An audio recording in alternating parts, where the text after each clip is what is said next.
ছেলে যখন তার মায়ের পছন্দের মেয়ে বিয়ে করে। আচ্ছা একটু শুনেন না, হ্যাঁ কো। কড়াইশুটির পেটকা খাইবেন নি?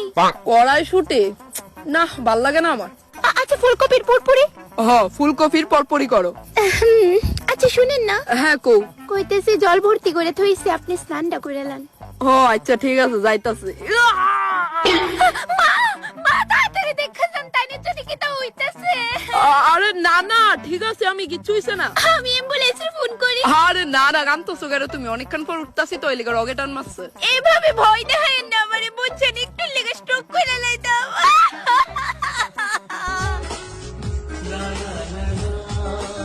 ছেলে যখন তার নিজের পছন্দের মেয়ে বিয়ে করে। আই কি তোরে ভাবছো একটা? তাড়াতাড়ি ধর, আর নত করতে। হইতাছি তো জান, এটা আমার হাত মেশিন না। আই কি রে, কি তোরে হইছে? তোর এমনি কাশতাছস যে? জান চিন্তা কইরো না, জল ধরছি যে লিগা হালকা ঠান্ডা লেগে গেছে। হইছে তোর চিন্তা আবার কেডা করে? মুখে চিপ দিয়া কাশি দে, টিভি দেখতাছি তো নাকি তা? Oh no!